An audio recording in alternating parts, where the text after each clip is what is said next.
The good luck charm himself has showed up on the wrap-up show. Swish Jim is back. Swish Jim. Padres win. He snaps the losing streak at 1. The Padres hold on and win at 2-1 behind Joe Musgrove. Jim is back. Let's get this thing started, dude. I don't know if you realized it, but the Padres won 7 consecutive games while you were away. I realized it. Dude, that was a freaking running bit and a good one. All right, let me just say this. Subscribe. All right, we're going to get to 6,800 subscribers tonight, so please subscribe. We're like 12 away. Subscribe because Jim is here. If there's no other reason, just subscribe because Jim is here. Smash the like button. Follow us on X. And thank you for the super chats. We'll get to all the super chats. We need to support that flight to Europe. Click the $sign below the chat box. And if you want to become a member, click the join button down below. Padres win 2-1. Jim is back. Dude, how many negative tweets did you get over the last 7 days? Well, they weren't really negative. They were just like, stay in Europe, Jim. Padres keep winning. And it was so funny because, the time change is 9 hours. So by the time we went to bed, you were just starting John and Jim. And there's a couple nights where I just, the time change was all effed me up, and I stayed up and watched you go through the worst technical difficulties. Are you talking about John and Jim? Yeah, you Holy couldn't shit. You couldn't get the fucking show to start. It wasn't my fucking fault. And it's and so I'm just like, I gotta go to bed, dude. And you saved one of those John and Jim. One of them I did. It was the show with you and Darnay. I think it was. I'm talking on the radio. I'm like, Jim is in bed with his wife on their honeymoon, dude, and saving our YouTube stream. Hey, honey, what are you doing? You know that is he thinking about another woman? No, he's saving the John and Jim YouTube stream. I'm saving the show, honey. It was such a weird feeling because every morning when I woke up, the games were already over. And so I'm looking at what happened. And every morning I'd be like, what? Padres won 9-8. Jackson Merrill, game tying home run. Jackson Merrill, 2-run go-ahead homer in the 9th. Jackson Merrill, another go-ahead home run in the 8th inning. And I'm just like, what's happening, right? It was such a weird experience to go through all of that and wake up to the games already be completed. And not only them being completed, the most insane games ever. And all I'm getting is text from you dude, you're missing this. You're missing. Let me just say this. Let me say this about Padres fans. Let me say this about Padres fans here tonight on the wrap-up show with John and Jim over the last week. We've had, honestly, I kid you not, and Jim can see some of the metrics. We've had more viewers over the last week. I mean, I'm not saying in the history of the channel because we had Dodgers playoff series and Phillies NLCS. And we've had some huge viewership, going back to 2022 postseason. But I think as far as regular season goes, day in, day out, we had a 5-6 day run where everyone's just feeling it, Jim. It's when you left, it was they were in the same spot. They were playing really well. Oh, yeah. And now it's they're definitively the best team. I mean, them and Arizona have played some of the best baseball in the majors since the All-Star break, 17-4 since the break. Jackson Merrill, even if it's not with his bat, I mean, how about the play he made there with 2 outs in the 9th inning? He may have saved the game. I think he saved the tying run from scoring there in the 9th inning, and they just find ways to win. They buried the Nationals, remember, by winning 6 consecutive games against Washington. They buried the Pirates. I mean, the Pirates are done, obviously. And Merrill, actually, I got a text from our buddy Tim Murray in Vegas. He's like, Jackson Merrill's Rookie of the Year chances keep going up in Vegas, and Paul Skeens are going down right now because it's just happening right in front of our eyes. Yeah, I think we talked about it at the All-Star break when Paul Skeens and Jackson Merrill Rookie of the Year, right? All-Star break? Or right after the All-Star break? Yeah, probably, yeah. It was right after the All-Star break. I forget. Dude, my head is, I don't even know. And at that time, it was Paul Skeens is the Rookie of the Year. And Jackson Merrill, there's nothing against Jackson Merrill, but at that point in time, it was hard to envision unless he did something crazy down the stretch where he could overtake Paul Skeens if Paul Skeens kept up his pace. Well, he's done something crazy. He has gone on an absolute tear. You have now Jeff Passan tweeting about it tonight. about Jackson, which when you have Jeff Passan tweet it, then it's like, okay, here we go. And Paul Skeens, has had a fantastic rookie year, but Jackson Merrill has, to me, overtaken the top spot as top rookie in all of baseball. And honestly, I would say he's not just like a contributor to this team. He is one of the main reasons why this team is where they are right now in this season. Without Jackson Merrill, they are not here. They are not staring, right behind the Dodgers for the NL West. Like, that's not happening without Jackson Merrill. That's how big he has been for this team this whole season. I heard a very dumb argument today that was essentially like, the Dodgers won this weekend, but at least they beat up Paul Skeens. I'm like, that's a very dumb argument. Like, if I had an option, and even Jackson Merrill saying this, he said, I don't give a shit to Kevin Acee this weekend about winning the Rookie of the Year. He's like, I'll take it all, but I want to help this team win. Yeah. Like, if you're rooting for Merrill to win Rookie of the Year over winning the National League West, I don't know what to tell you. Like, it can all happen. But like, I'm rooting for Skeens to shove against the Dodgers because I want to see the Dodgers lose. Yeah. And I'm rooting for Skeens not to face the the Padres, because I don't want to see Skeens shove against the Padres. Right. So again, like, don't get this thing conflated or confused. There's only one motivation right now. And the Merrill thing it's just going to occur because the team is playing really well. If he continues to play well, the team plays real well, he can win Rookie of the Year. But all things that are equal, like, just go win games. I'd prefer this team win 95 games and Merrill not win Rookie of the Year than the team win 90 games and him win Rookie of the Year. And that's with all due respect. And I feel like Jackson Merrill would say the same thing. Andrew, thank you for the first super of the night. He says Pods win. Jim gets to stay in the U.S. We looked at some opportunities for him to maybe be in Mexico for the next 3 months, but he can stay. Zach, thank you with the super. He says LFGSD, is it time to take Jake out of the 3 spot? I would say no, because all they do is win. So I'm not making any change based on the way that this team is playing right now. We haven't mentioned Joe Musgrove because there's so much to get into here over the next hour. But I mean, for Joe Musgrove to come back being like a 60 pitch limit and to go 4 1/3 scoreless innings, when the bullpen, I don't know what you followed from Switzerland, but it's beleaguered. They've thrown 1,000,000 innings over the last week. For him to give you 4 1/3 when it could have been something like 2 1/3 with us having no idea what he was going to do here tonight, I thought was a pretty big win, obviously, for the Padres tonight. Yeah, I'll be honest, in Switzerland and in Italy, like, I kept up with what was happening, but diving deep into the games, like, it was just near impossible to do. There weren't any Padres bars in Milan. On Lake Como, there was no Padres jerseys anywhere to be found. Wow. Or in Switzerland. That's hard to believe. I don't even know if they know what sports is in Switzerland. Like, it's Switzerland by far is the cleanest place I have ever been in my entire life. Like, it is. I don't know if you've ever been to Switzerland, but I have. Oh, you have? As a 7-year-old with my father. Oh, you don't remember then. But I remember going up. We took these like trains, the tracks to like track the mountains, like going up like a 180 up mountain sides and stuff. The Swiss Alps or whatever. Yeah, it is an amazing place.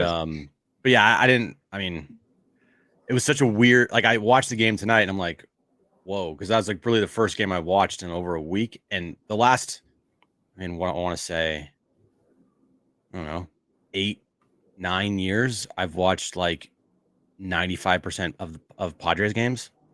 And that's like probably the longest stretch of time during a Padres season that I didn't really watch any games. I just kept up with it the next morning, like online. It was very weird. Don't worry. All you missed was 7 consecutive wins and the biggest wins like in the history of the franchise.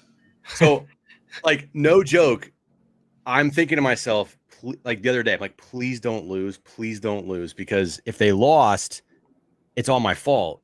Correct. And I didn't get Wi-Fi on the plane. I raw dogged it for 12 and a half hours. That was the worst flight ever. And I land and I turn my phone on and I didn't, no joke, John, I had like 200 notifications on my phone. I'm like, oh, yeah, you're welcome. And then to see how they lost and to see the timing of everything, legitimately, I'm not making this up. Legitimately, I crossed into U.S. airspace like the second that game. And they overturned the home run. Yeah, I'm not even joking you. The second that game hit the 9th inning, I crossed into U.S. airspace. Boom, home run overturned. Jim, it's all your fault. So thank God they won tonight, because if they I lost know. tonight, I would have I'm killed done. you. I'm done. I can't show my face in this town anymore. Done. Dude, thankfully they're playing as well as they're playing, because the Yes. game yesterday, the ending of the game yesterday was so absurd that I it don't should even never understand the happen in a rule, million by the way. years. I Like, still don't understand it. well, the fact that it hit the wall first and then was like hit over by the fielder was the reason why it wasn't a home run. But come on, like Schultz said it right post game. It's like by the letter of the rule, they probably got it right. But like the ball goes over the wall and doesn't hit the ground. Like we've seen that 1,000 times where balls like hit up against the wall or hit up against a fielder and go over the wall. It's a home run. Like, who are we kidding? It's like if I'm going 66 and a 65, that's legal. Let's be honest. Like technically It's the speaking, Jose but Canseco thing, right? what's Like that? that. It's like the Jose No, Canseco Canseco game. hit him before the wall. Because it hit the wall first is why it was a ground rule double. Okay. Because once it hit the wall and came back in, it changed like directions and then it was hit back over. It's super dumb. It was a home run. I mean, it looks like a home run. It's a home run. So the fact that they could overcome that and then come back, bounce back, win today.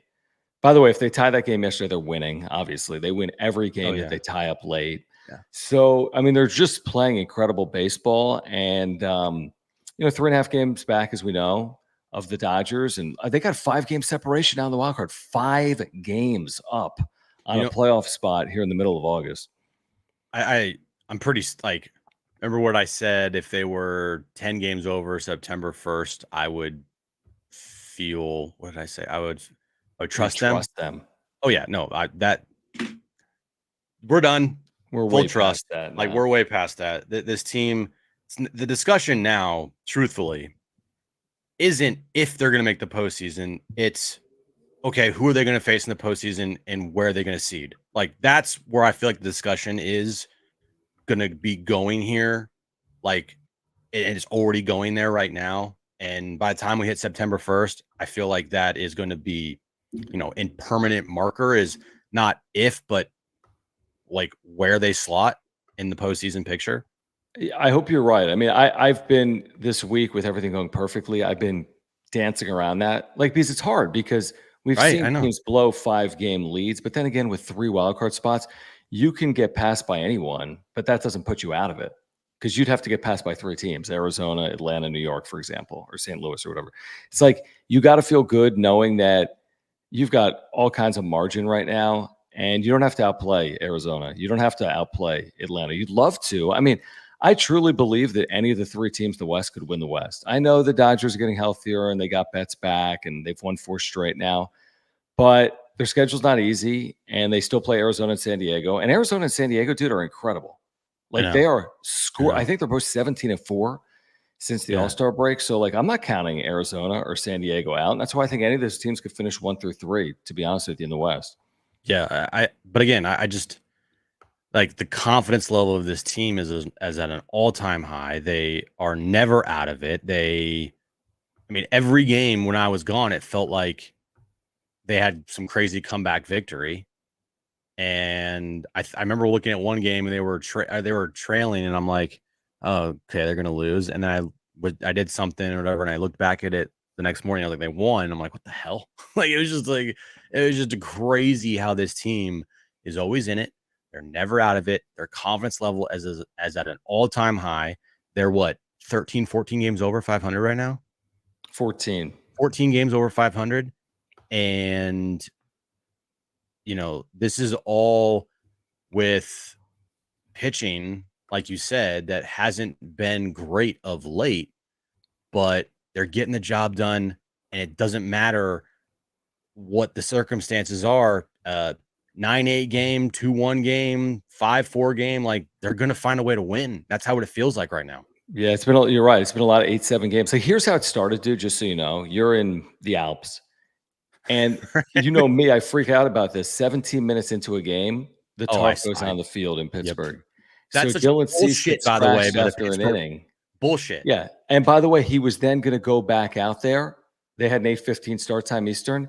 There's puddling on the outfield. They have to wait another hour and a half for the puddling to subside. Then Cease is gone. The bullpen goes 8 innings. Yeah. Shut out.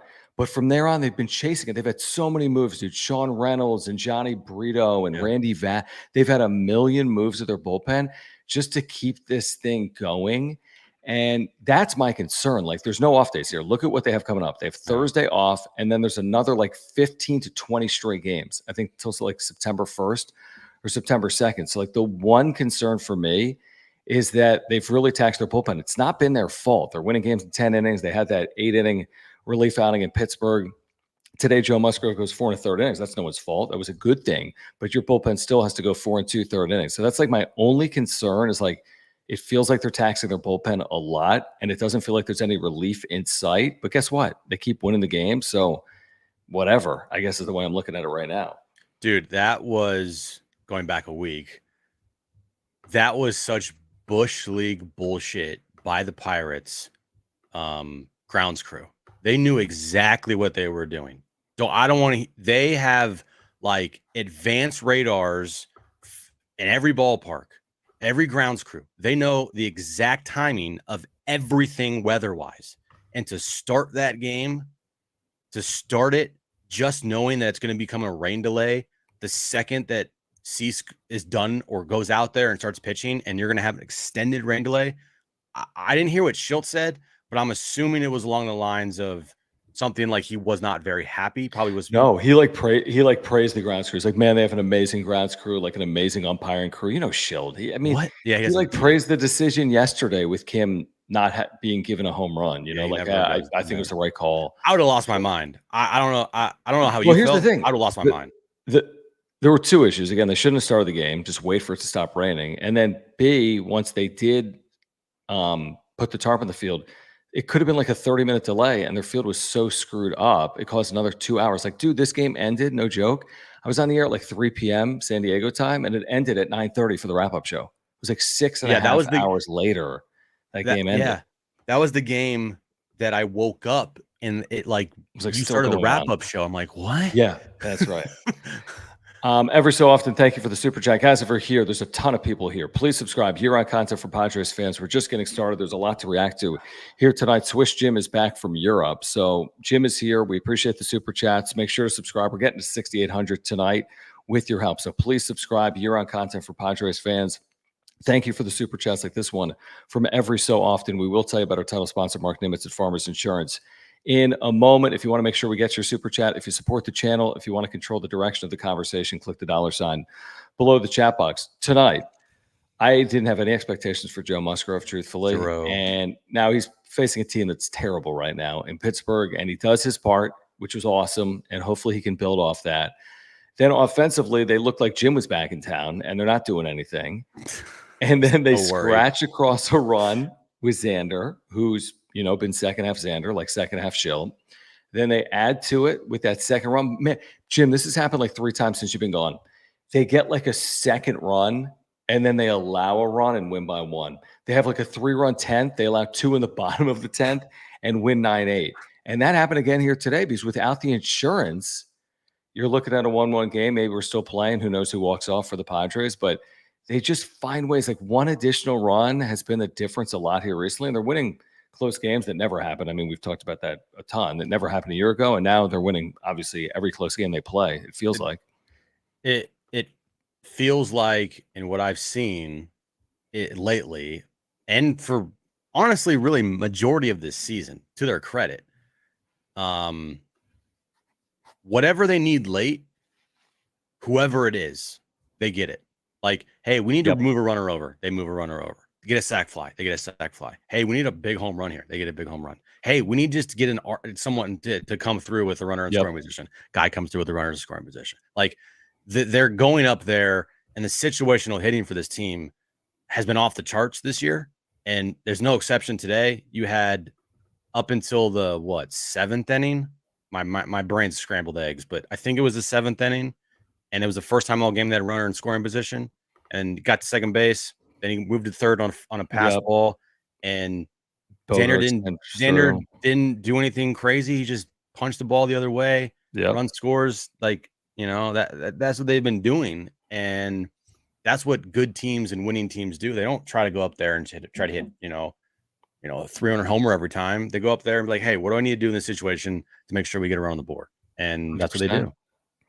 Let's get to some of these super chats, like this one from the Slick Rick 704 or 074. Thank you, the Slick Rick, for the super. Appreciate you guys. He says, Jim, it's bittersweet to have you back. You know why? LOL. Why? Because they were. I mean, they've been hot even before Jim left. To be honest, I mean, out of the All-Star break, they were 7-2. Yeah, but right? at the same, and they lost that Friday night game to the Rockies. And I was with you. I didn't feel like that was the beginning of the downfall of anything. No, I talked everyone off the ledge that night. Yeah. I mean, it was interesting. I was like, damn, they can't beat the freaking Rockies.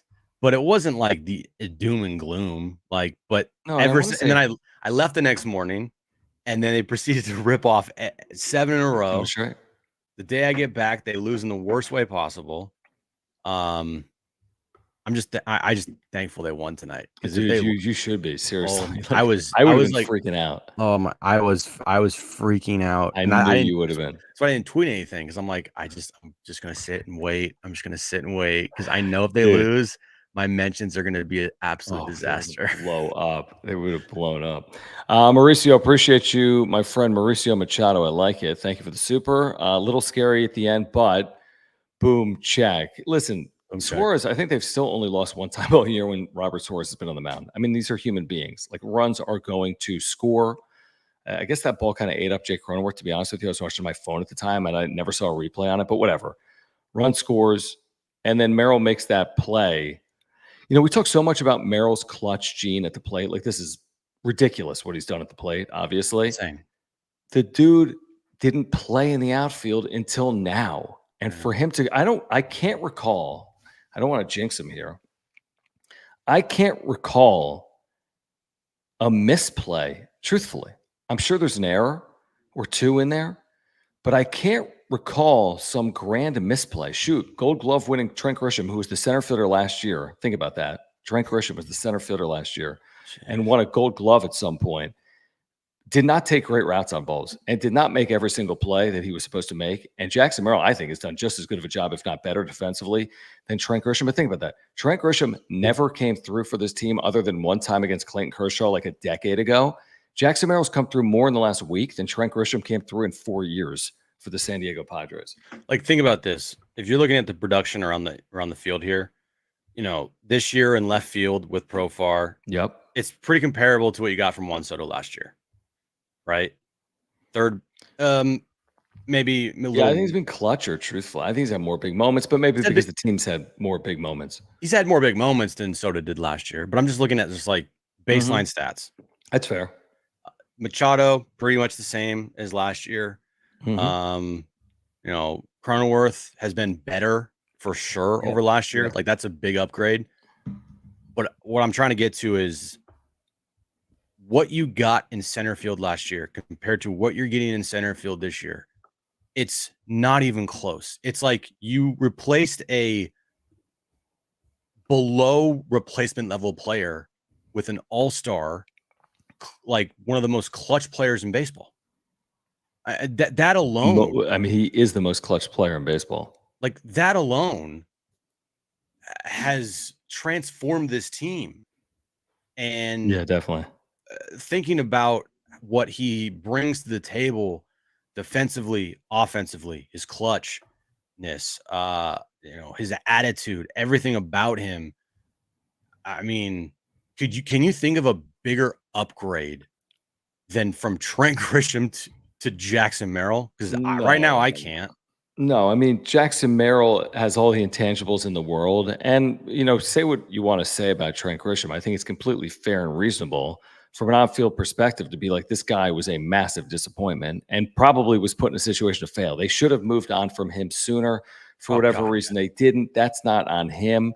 But he trended downwards in his time as a Padre. It was well past time to move on. I get it. You're not moving on with Jackson Merrill a year ago. He would have been like 19 to start the year. He started the year in single A last year, but it was well past time. And you're right. That's the 180 that you've gotten.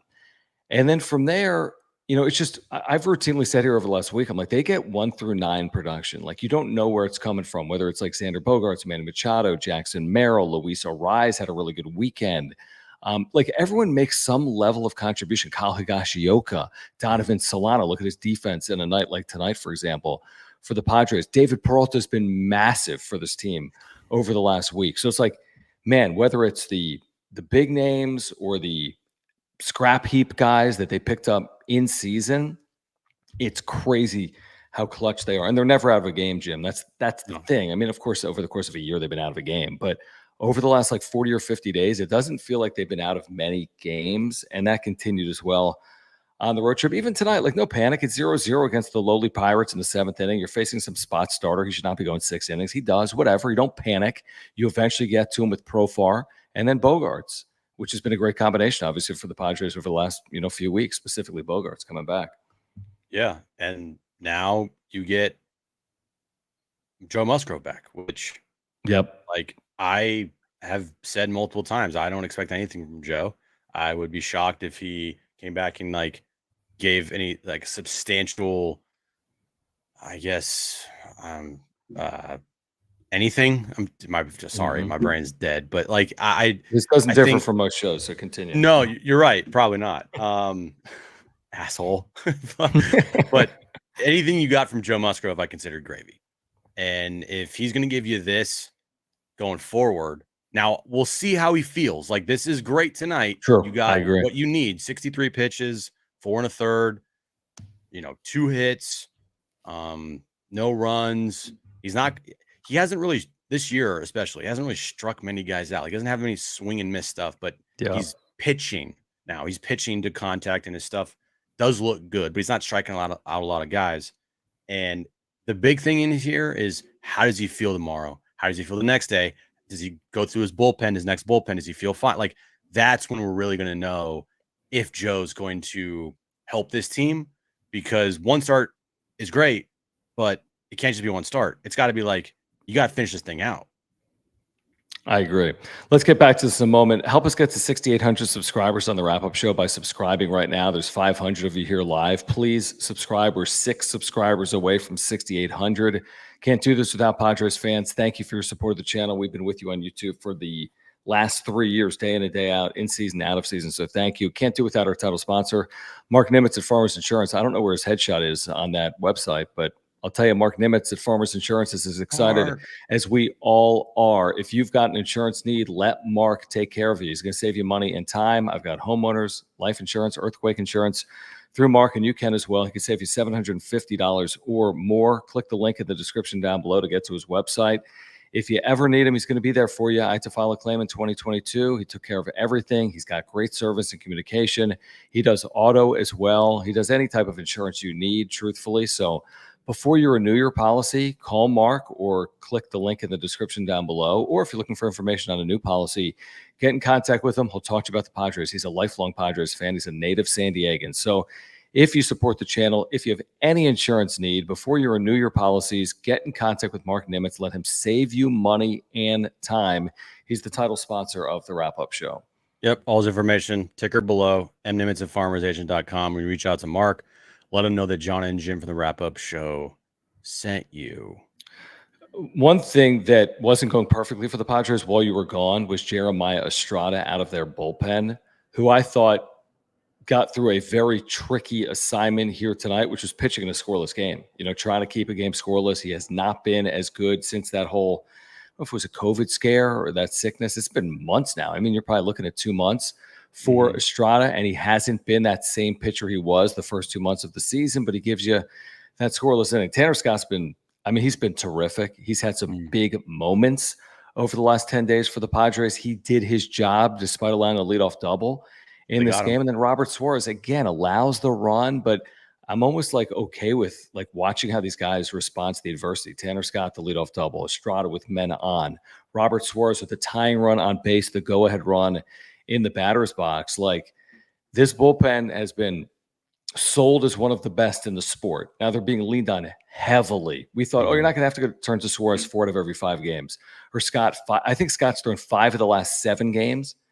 So, like, I didn't think that was going to happen, but circumstances have presented themselves, and they're leading every game or tied in every game. Therefore, they're turning it over to the A team. So far, so good, but I'm absolutely concerned with their usage because it feels like they're pitching every single day. And I don't know how sustainable that's going to be, truthfully. Well, you're going to need some of these starters to go deeper into games. You know, Yep. I know that Cease's last start was Sunday. He did not pitch well. Yep. Blame the rain delay. Well, that was in Miami, right? Well, I know, but the Pittsburgh thing screwed him up, was my theory. He only went an inning, and then he had the week off, and I feel he was pitching beautifully. And then he had the 1 inning in Pittsburgh, and I hope that hasn't changed anything. I think Matt Waldron's last start was not good. Yeah, well, he threw a lot of pitches. And has Michael King – what did Michael King do this past week? Did he pitch at all? He did. Let's see. I'm trying to remember. I think he threw well. Let's see. Michael King's last outing for your San Diego Padres was 5 innings in Pittsburgh, 3 runs. So okay, nobody's given them. You're right. Nobody's given them 7 innings in the last 7 games. Yeah, that's a problem. You're gonna need, and there's no way to expect Joe to do that tonight. There's no chance. No, he was on 60 pitches. Yeah, they had pitch limit for him, 60 pitches, around 60 pitches, and you're done. Yep. But you're going to need a starter here to give you length. You just have to. Thankfully, they did upgrade the bullpen at the deadline, and it has helped them get to this point. But you're right. They are taxed. They have been used a lot, but it's better that they have what they have in the bullpen rather than, De Los Santos tonight in New York, I think he didn't even record an out. He gave up 6 runs. I think Martin Perez went 7 innings. Oh yeah, the great Martin Perez. I saw that actually really good for them. 2 starts. But that's why you go out and you get bullpen. That's why you go out and get arms. You get as many good arms as possible. You see what Dennis reported today? Maybe it's at Padres.com as well. That Yu Darvish is here in San Diego throwing. He's throwing side sessions. He's still not active, but that Dennis reported that he could return. Now, what's your timeline? I don't know. But Joe ramped up quick, dude. It was sim game, rehab, up here. That happened in 10 days. So, could Darvish do something similar? He's not even coming off injury. Maybe from start date until the big leagues would be something like 2 weeks. So, could you see him in September? I'd like to, truthfully. What would that mean? If you had, I know we can't guarantee it, but imagine Darvish Musgrove actually looking like Darvish Musgrove with King, Cease, Waldron. Plus this bullpen, whoa, right? Yeah, whoa is right. That's the dream. And I know they're scorching hot right now. And you just hope that I don't think they can be this hot for the rest of the season. Maybe they can. I don't know. But the goal for every team is play their best baseball at the end of the season at the right time. And if they can get these guys back, there is a chance that this team can still continue to play some of their best baseball heading into October. That would be a huge boost for this team if you got Yu Darvish back. It's another situation where I'm not expecting him to come back just because of the family issues that he's dealing with. But if he did come back and he did give this team some much needed, innings from their starting rotation, that would be massive. It'd be because King and Waldron are in uncharted territory, even though they've pitched really well this year. Dylan Cease has been much better in the second half, but then he has a game like he did on the other day. And then Joe, I would think they're treating Joe with kid gloves until the foreseeable future. So I'm not banking on him coming back, but I'm also sitting here saying if he did come back, it'd be a huge boost. I think he'll be back. I think that he's throwing side sessions in San Diego leads me to believe that he's got to be thinking about ramping up. No guarantees. I didn't know if Musgrove would return, and I still don't know what it's going to mean for the team, but I'd be surprised if you're just throwing on the side in San Diego in front of your evaluators and you're not planning some type of return. He's got to understand this team has the makings of a team that can not only get in, but can win. So how many opportunities you get like that when you're 37 years of age if you're Yu Darvish? Now, if you can't get back because of what's going on with your family, that's completely understandable. But how many more chances are you going to get if you're in Yu Darvish's shoes? Tim, thank you, man. I appreciate the super chat. He says a lot of Merrill talk in the Pirates post game. They were asking Jackson Merrill about it pregame because I think Marty Caswell maybe had some video today. Marty Time TV. And again, he doubled down, Jim. I don't know if you heard some of this audio. He doubled down and said, like, basically, screw it related to Rookie of the Year. Like, I'm here for everyone in this clubhouse. We want to win. He said, screw it. I don't know if he truly believes that way, but that's what he's saying publicly, that if it comes down to winning or winning Rookie of the Year, he wants to win. But this is going to get tighter than people have realized. I think a lot of people thought it was a formality for Skeens. The odds are changing now in Vegas. Skeens could get shut down in September. If Merrill keeps doing this, maybe he pulls the rabbit out of his hat and somehow captures National League Rookie of the Year. It's at least possible. It's possible. And the different, here's the thing with the Padres and the Pirates right now. All the Pirates have left for their season is Paul Skeens and the Rookie of the Year. Like, that's what it's going to be coming down to here for the Pirates pretty soon. Like, that's just, I mean, they've had a pretty good year for their standards, right? But we all know they're probably not making the postseason. Like, They're done. They're done. Thanks to the Padres. Completely done. And so now the attention shifts, as it should, because the Pirates and their broadcaster team, they want to keep their fans engaged.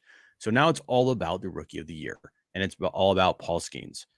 The Padres are in a different boat. And for anybody out there that's just like overly concerned about the Rookie of the Year, like, get your priorities straight, guys. It would be an amazing accomplishment if Jackson Merrill wins the Rookie of the Year, and he probably might win it if he continues to play like this. But if you're sitting there more concerned about Jackson Merrill and the Rookie of the Year than the Padres winning baseball games, I don't know what to tell you, because that is not where your priority should be at all. And I see it a lot on social media, like, just this, like, guys, stop with the whole, I mean, I love baseball. You love baseball. The constant shitting of Paul Skeens would never do this, and he can't play every day. Yeah, he's a fucking pitcher. Morons. Like, duh. He doesn't play every day. And pitchers have won Rookies of the Year, and they didn't play every day. And pitchers have won MVPs. He's a pitcher, and they don't play every day. It's not fault he's a pitcher, and he's a damn good pitcher, one of the best in baseball. So, like, this argument that Paul Skeens shouldn't win the Rookie of the Year because he didn't play every day, like, stop it. If Jackson Merrill's going to win, he's going to go out there and prove it. And guess what he's doing right now? He's proving it, and he's putting himself in that position. So just stop. Yeah, but the truth is your points are completely valid and spot on. Here's what I would say. Skeens, as good as he's been, has benefited much more from hype than Merrill, as good as he has been. And truthfully, if you look at the position player Merrill to the starting pitcher Skeens, you could make a legitimate argument for both of them. Like, it's not like Skeens stands so far above Merrill in accomplishments this year. Merrill was here from day one. Skeens wasn't. You know, Skeens, I don't even know how many innings he's thrown. It's a good amount, but it's nothing crazy. Merrill's clutch gene here recently, his power, his speed. Like, I don't even need to sell it, truthfully. I think the numbers stand up for themselves. My concern, if there's any concern in here, is not that Skeens could win it because he's a pitcher. You're right. It's that Skeens has benefited from hype that has been reasonable, but maybe a little too much, to be honest. They're 6 games under 500. They're going to win 70 games. He's going to have a 2.5 ERA. He's going to throw 100-something innings. Great. It's not like the greatest season in baseball history. Like, it's not like it can't be surpassed by the year that Jackson Merrill has had. That's my only point. Again, if the guy had like a 0.8, had thrown a no-hitter, the Pirates were 18 games over 500, okay. But they're not. They're not good. He's been good. You know, so my point is nothing should be wrapped up with a quarter of the season still remaining, is my point. Let's get to some of these supers that are rolling in, like this one from That One Homie's Garage. Appreciate you, man. Very generous. He says, Jim's back and they won. You're good. I think that means like remaining in San Diego or in America. Yeah. I can stay in the States. Ishmael's saying, hey, guys, how about that Suarez intro? It's been a while since I've seen a good intro like that. They did it remember, Jim, back in May or June? They did it a couple of times on Padres.tv. They did it again here today.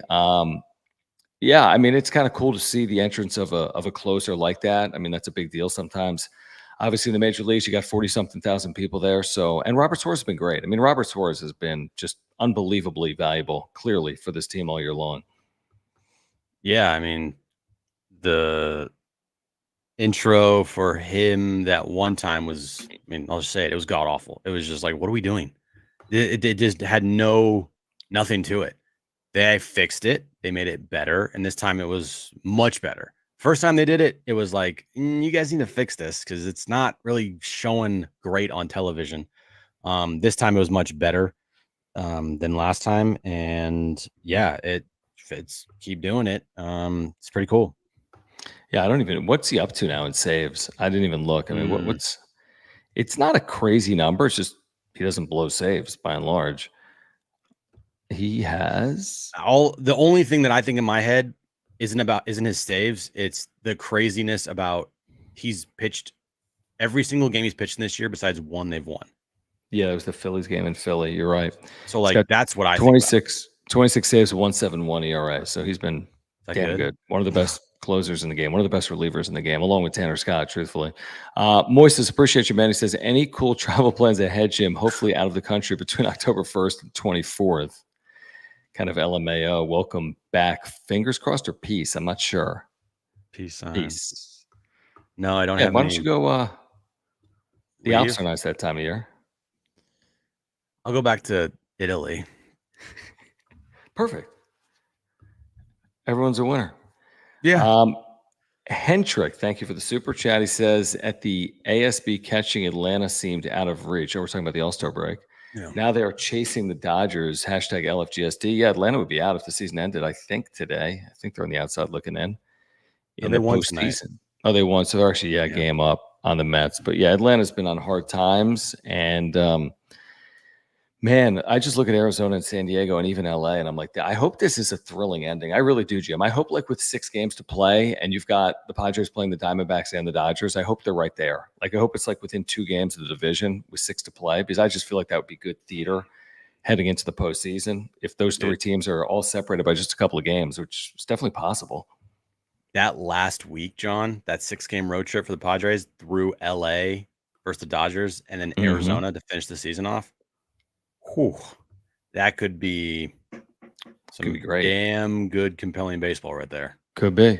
Yeah, no, I agree. I think it will. I mean, I do too.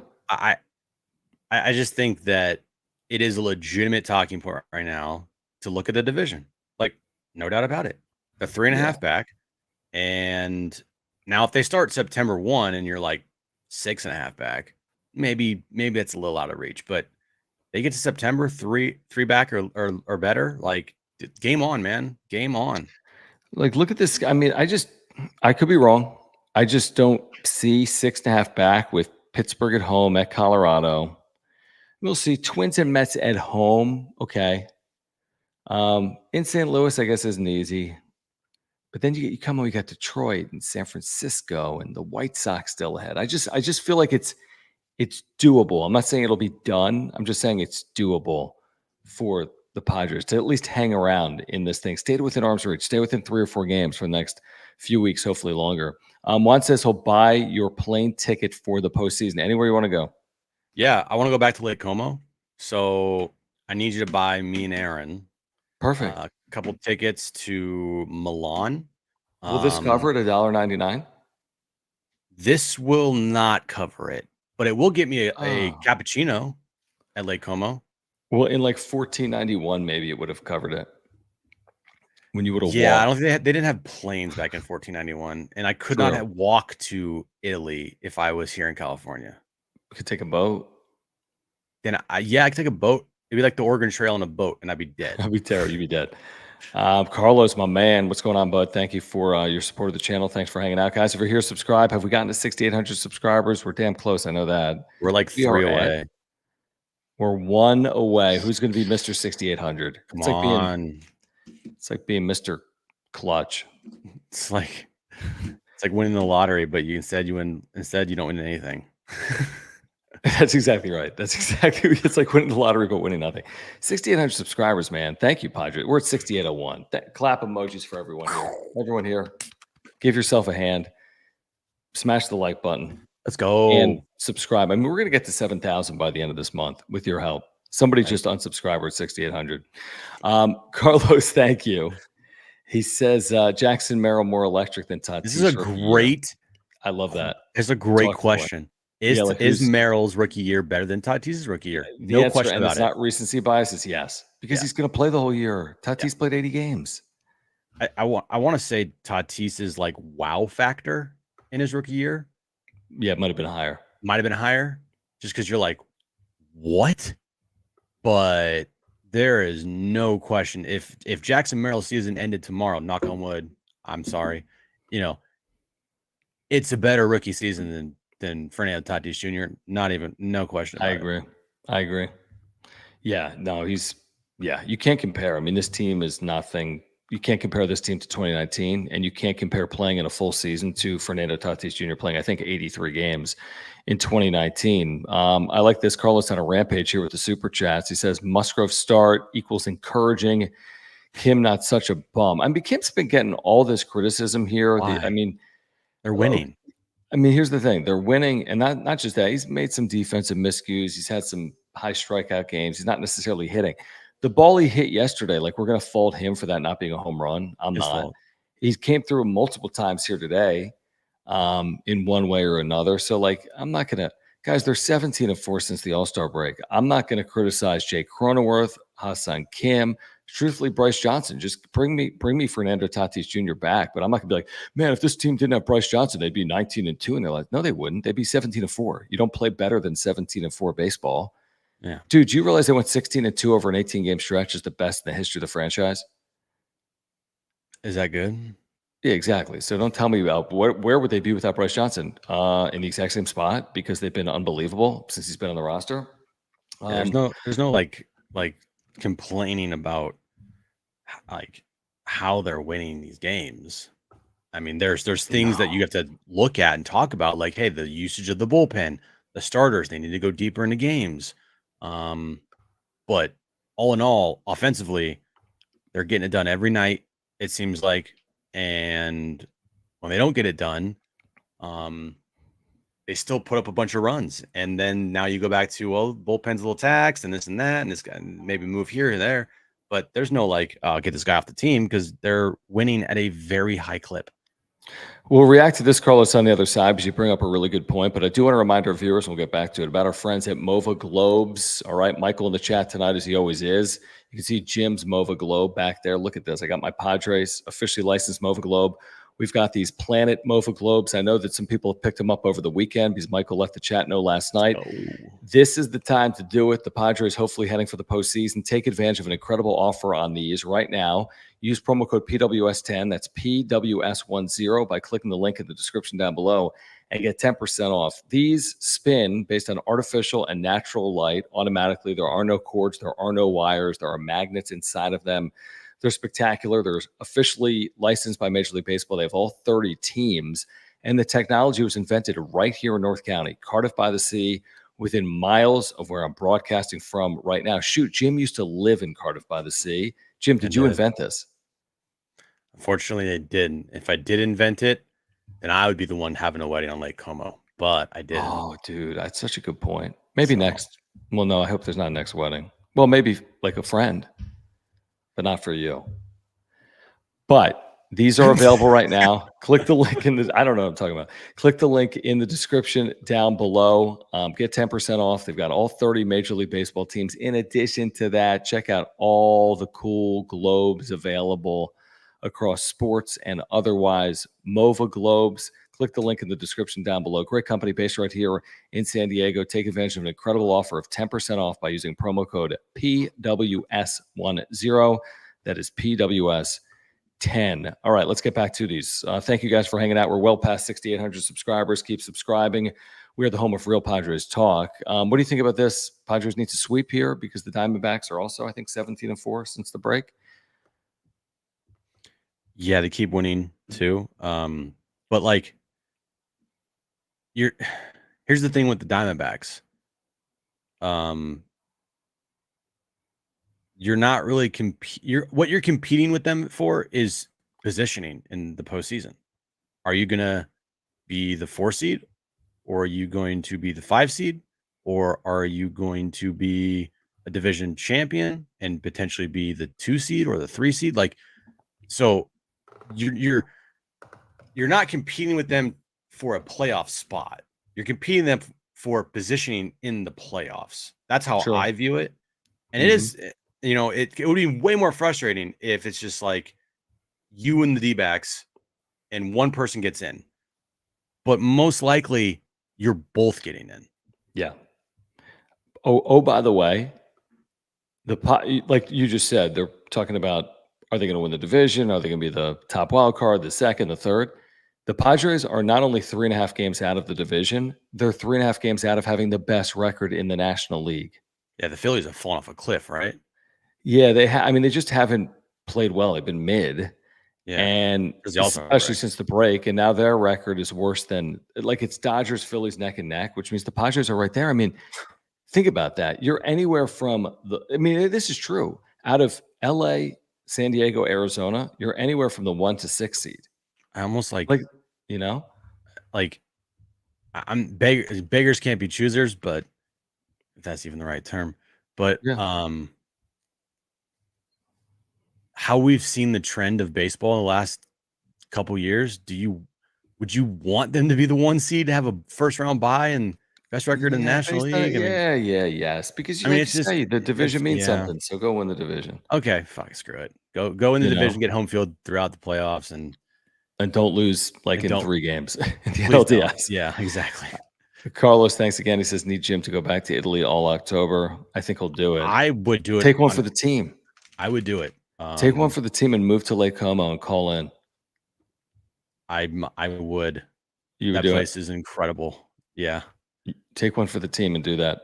I would do it. John, thank you. He says, happy you're back, Jim, but not thrilled about it. That's very kind. Thank you, John. Thanks. Sunriser says, and thank you, that's very generous. He says, love Merrill. This is best that happened for Padres this year. I've been in the stands a long time. Tatis is magical, and he's just wasting his talent. We talked about this a little bit on John and Jim without Jim today, that I haven't even done the math on it. Jim, we've done it before. How many games since 2019? How many games have the Padres played, and how many games has Tatis played? I mean, I don't even know what percent it is. Is it 60% of games that he's played in? I don't know if it's that high. It's not good. It's not good, but thankfully they're winning without him. And I think the narrative of this team is better without Tatis is stupid. Kind of stupid, because you're telling me that Tatis, if he comes back and has an 840 OPS, isn't going to help this team? Like, is he going to make everybody around him worse? Like, I don't think that's I don't think that's the case here. And if anything, you're adding a really good player to a really good team. Right. I'm trying to add up games. And he's been with the team, by the way. It's not like he's just MIA. So the whole chemistry thing is a bunch of BS because he's with the team every single day. By the way, the Padres, since the start of 2019, Jim, have played 828 games, but Tatis has not played 500 in his career. I don't have the exact number. So he's in the 490s. Let me look that up. He's missed almost half of the games that he's been eligible to play. It's probably like 45%. So Tatis has played in his career 494 games. So 494 into 828. 494 divided by 828. And this is only getting worse by the day because he's not playing tomorrow. He has played in 59.7% of eligible games. 59. I mean, for baseball, this ain't football, right? I mean, 59.7% of baseball games. Manny Machado's in the mid 90s for his entire career, and he's had a much longer career.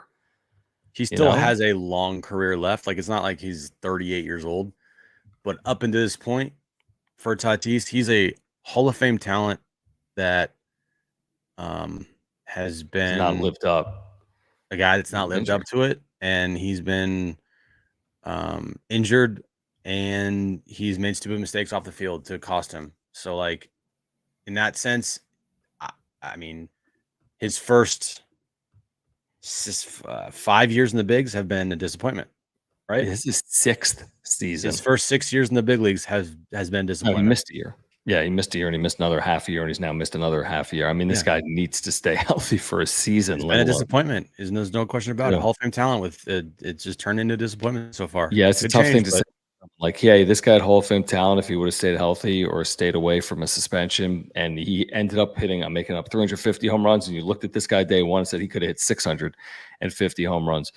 Chucky D, thank you so much for the super. He says, how many times has spring training Jim Russell, how can Pro Farm Merrill be 2 of your 3 starting outfitters, said he was totally wrong this season?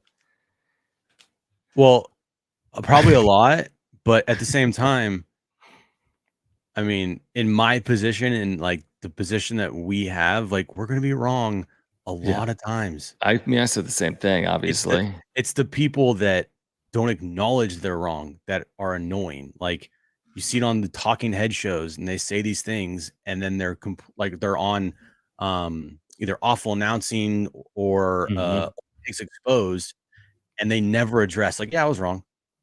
Like, yeah, sorry, I was wrong. I did think that Jackson Merrill starting this year. I forget. I kind of forget what I said, but it was on the lines of like I think he's going to do well. I don't know exactly what I said, but I wasn't. I mean, we were all over it. I mean, I was critical of it, but I've also apologized for it like 100 times.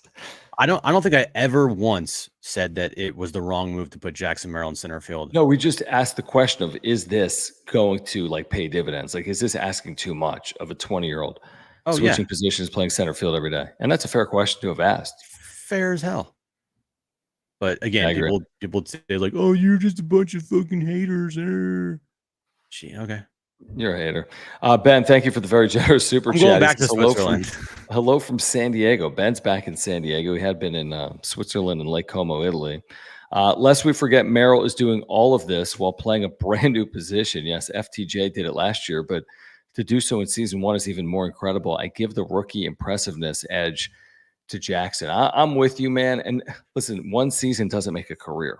We've talked about this with like Khalil Green, and there's a zillion examples of one season not making a career. But how can you not be excited if you're a Padres fan based on what Jackson Merrill has done as a rookie, as a 21-year-old? Like, what? Yeah, crazy. He is a superstar in the making. He's a guy that is a cornerstone pillar piece of this franchise. John, in I don't know, 4 years, is Jackson Merrill going to be the face of the San Diego Padres? I mean, he may be the face of the San Diego Padres in this exact moment we are speaking. Like, I don't know if there's a bigger star in the San Diego Padres in this exact moment. Well, I meant like nationally. Nationally, it's no question Manny Machado. But like, well, yeah, of course. But like, he's also played 12 more years, I guess. Yeah, but my point, my question is like, Jackson Merrill will be on the billboards come next year, but he's not the first person on the billboard. He's not in the center. He's close, but he's not in the center. And truthfully, I would say he's probably like, if you have everything equal, he's nationally speaking, he's not ahead of Tatis, Machado, or Bogarts. No, I mean, I guess because that's career accomplishment stuff. Because all your examples there are players that have had longer careers. Right. So in 4 years, you'll still have Machado on the team, still have Bogarts on the team, still have Tatis on the team. But will Jackson Merrill be old and tired? Yeah, but will Jackson Merrill vault his way into being the face of the franchise? I think it could be, if he does this for 2 more years, he's the face of the franchise. Like, you're building everything around Jackson Merrill as a 23-year-old. If he's got 3 straight years of an 800 OPS, 20 home runs, 20 stolen bases, everyday center fielder, like, that's a special player. Yeah. Gold gloves. And like, I don't know if, I mean, listen, it's been a grind for Machado to get to his numbers. We talk about it every single year. He seemingly turns it on, and he has. His last 50 games, he sat today. I read this in the UT with him sitting today. 12 home runs, 36 RBIs, 900 OPS, maybe over his last 50 games. That's really good. Completely bring his numbers back to beyond respectability. But like, is he going to do it as a 34-year-old? Is he going to do it as a 36-year-old? Where Merrill's 21 right now, and it just makes more sense that he'll be able to replicate a little easier than someone like Xander Bogaerts or Manny Machado. And I mean, Fernando Tatis Jr. you just can't even count on, as we've talked about routinely. Yeah. Moises says, thank you for the super. Says, are there fans out there who don't want Arraez back? I'd re-sign everyone and run it back in 2025. He's under contract. Yeah. Chemistry seems good right now. Arraez is key. He's under contract, right? Yeah. Yeah. Him and Dylan Cease both have 1 Yep. year left on their deals. Yeah. He ain't going anywhere. This team is. Oh, did you hear also he's got a torn ligament? Did you hear that in Switzerland? Yeah, I saw that. He Yeah, said in Spanish that he like tore his ligament in his thumb. You're like, what? Yeah. Once again, another injury that the Padres completely just try to sweep under the rug and have no one know about. Which I mean, I guess but he plays every day. I mean, what are you supposed to do? Tell everyone, "Hey, I'm playing, but I'm hurt." True. Isn't sad. I get it. No, you're right. You're right. You're right. Whatever. Carlos, appreciate you. Says I throw shade at Kim because he's been mediocre this year. Furthermore, Estrada has been worrisome, and I hope Darvish comes back. Career high innings on starting pitchers. Yeah, we've talked about it. Waldron, King, etc. Yeah, Estrada's been worrisome, but they got enough back there that I'm not worried. And thankfully they got Tanner Scott because it would have been real dicey if Estrada was the guy that they had to put in the 8th inning of games, and you're right. Now you have 2 closers, and so. And whoa, John! Breaking chat news from Johnny Blaze, Mr. Johnny Blaze. Hold on, let me get to it in 1 second. Okay, let me get to it because I want to be fair here to everyone. Carlos, thank you. Says Tatis is urgent. Can't stand Bryce Johnson. That's fair. I mean, it's important. It is. Well, they're winning, so it doesn't matter. They're winning. Like, but if you get him, but Tatis is important. We can all. He's important. He's important. Yeah. And the thing with the Bryce Johnson stuff is, if they win, and he still contributes 0 to the team, it like doesn't matter as much because the bottom line is you're winning games. I agree. But for reaching your ceiling, I want Musgrove, I want Darvish, I want Tatis. That's what I want to reach a ceiling. Cruiser says, this is a really good question. Who do you fear more in the playoffs, Diamondbacks or the Dodgers? I mean, honestly, like this could come back to bite me. I'd probably say Arizona, truthfully, because the Dodgers have lost to the postseason each of the last 2 years to San Diego and Arizona.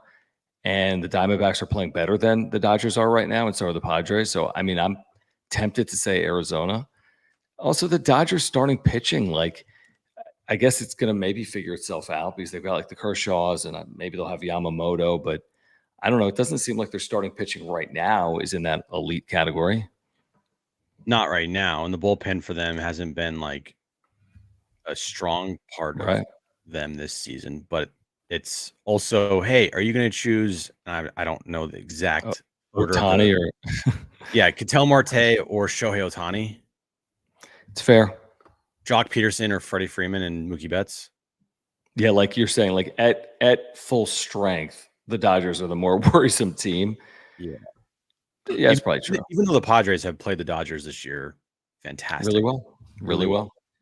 Johnny Blaze, let's get some chats. No, what are these claps? They're called claps, John. Clap. I'm the one tired, not you. I'm the tired one. Johnny, man, this is very generous. Thank you so much. Seriously, guys, we appreciate all of you. This has been an amazing last month for Padres fans. Hopefully continues for the next 2.5 months. Johnny Blaze saying, let's go. Action Jackson is the real deal. And thanks, guys. Always look forward to watching the wrap-up show. Appreciate you guys.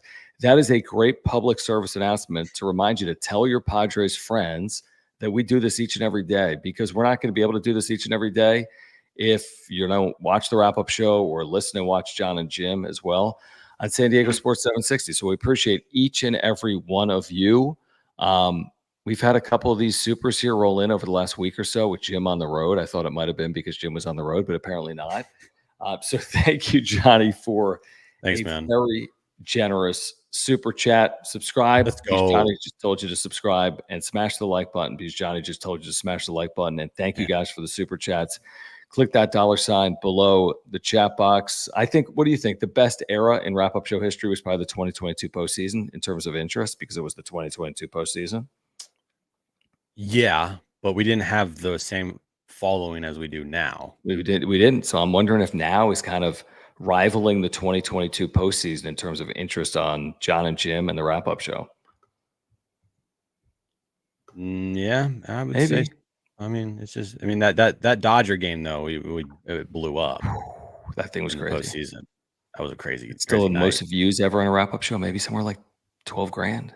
12,000. Yeah. It was a big one. It was a big one for sure. But we didn't have the following that. I mean, we had a decent following, but now we're I How mean, we get this Johnny Blaze? and then John and Jim on the radio, like pretty good.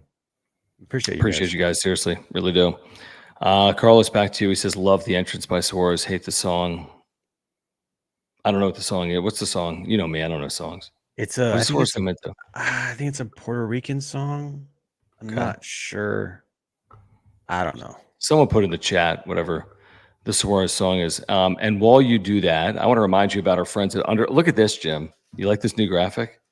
Wow, you've been up to some work, man. Dog Fantasy. They've got NFL Week 1 discounts going on right now. All you got to do is use promo code PADSWRAP, PADSWRAP. You're getting a 50% deposit match. You're getting a free special pick, and you're getting NFL Week 1 discounts. Like I'm telling you right now, in higher or lowers, I bet at least 3 of these hit, if not all 4. Higher or lower than Anthony Richardson, 183.5 passing yards Week 1. Higher. Right. CJ Stroud, 247.5. Higher. Okay, higher. No? I don't know who they're playing. I mean, you're asking for it's a pretty big game for CJ. Who they playing, but that's a big game. Okay. Jonathan Taylor, 59.5 rushing yards. It's not a huge number, is it? Nothing, man. I fought a bet at like 58.5 rushing yards. And then Stephon Diggs, 48.5 receiving yards. Come on. These are all hires. That's why they're discounting them. Take advantage right now. Underdog Fantasy. Use promo code PADSWRAP. That's PADSWRAP. Click the link in the description down below. NFL's coming. Play Padres Pick'ems with us each and every day, including tomorrow night. As the Padres get ready for the Pirates, you get your free special pick. You get a 50% deposit match up to $250. Plus, you get the NFL Week 1 discounts going on right now. Make sure to use promo code PADSWRAP. That is PADSWRAP. Scan the QR code. Download the app right now. It's easy. No, we didn't blame you that much. First of all, someone's got to fix that. Every morning. Someone's got to fix it. I woke up to a text from you. Like, that was the biggest shit show ever. What happened? I'm like, we had some of the best John and Jim shows ever, and the whole show was muted for like 40 minutes. It's because now again, it's a lot to do for a solo show. I get it. Thank you. I get it. It's like you need another person, and you need someone else to help. Yes. Can we hire someone? I don't know. That's why, like, when we're together, you open the show, I make sure everything's good, and then we're off. Yeah, I forgot to do that today. Yeah, I know. I texted you. I was like, you're not live. And you're like, oh. I don't know. Dude. It's just, yeah, I know. It sucks a lot. Because our audio sucks on John and Jim. Although I think it's been better with you going. I don't know if it's because it's less microphones or because we're muted all the time. That might be the reason. That Darnay day was just, oh my God. I don't know what was happening. Oh, that was a disaster. It's like, dude, I'm trying to do a show and you know how that is. It's hard to do. It was a disaster. JD Gacho, thank you. He says, welcome back, Jim. I got to ask, what did you think? Oh, Steph Curry's last 2 games in the Olympics. I bet all of Europe was amazed. So glad he went to Paris. I don't think they win without Steph Curry. I'm sorry. I don't care who they replace him with. I'm sure there's some great shooters in the NBA, but I don't think they win the gold without Steph Curry. They actually had the gold medal game on at the restaurant I went to the last night in Italy. So I watched some of it, but they won. Yeah, I know. And Steph Curry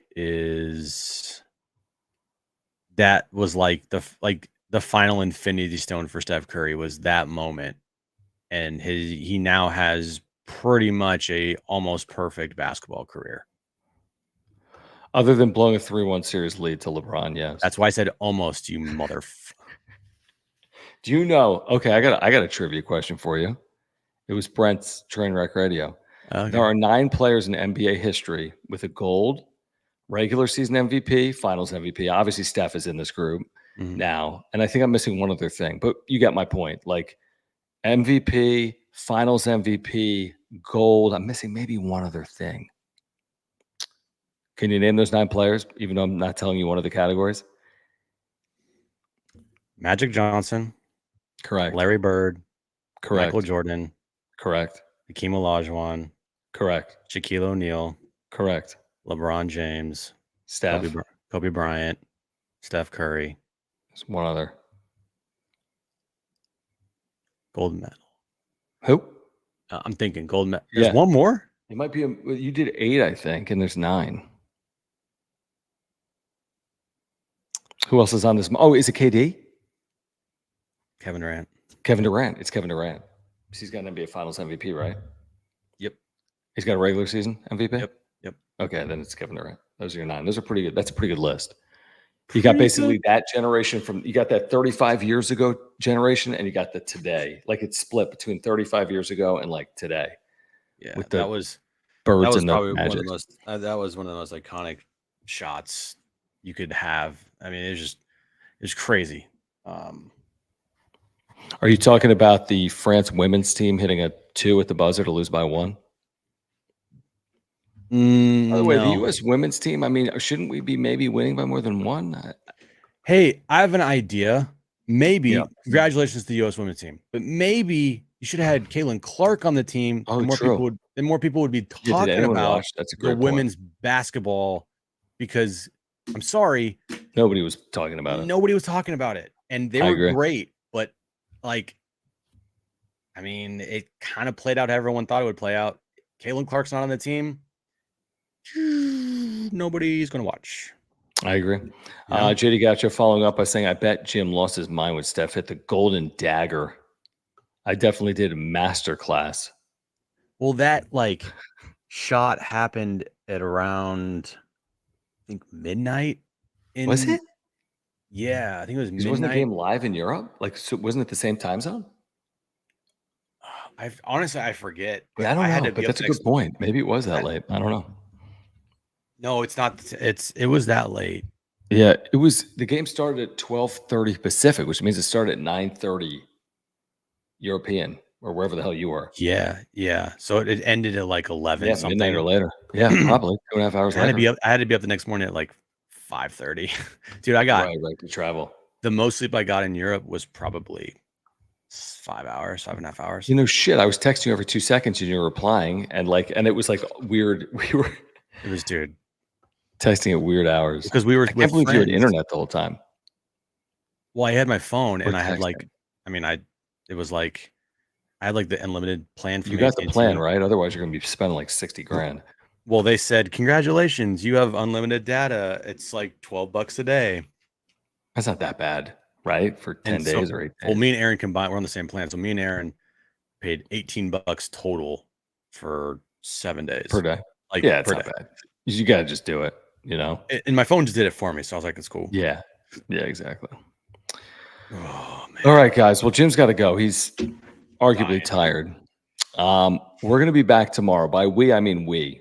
John and Jim, San Diego Sports 760, 3 p.m. The return of Swiss Jim to the radio airwaves. So find us on the free iHeartRadio app, San Diego Sports 760. Search for John and Jim 760 on YouTube. Then back tomorrow night with a wrap-up show, Padres Pirates.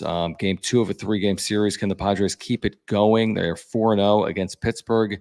Tomorrow night, it will be Michael King, by the way, throwing for the Padres with this 3.34 ERA. So Michael King tomorrow. We'll see if the Padres keep this thing going. Game 2 of a 3-game series. Remember you talked about these 15 games, by the way? This is the 15-game stretch. What the hell is the record? It's damn good.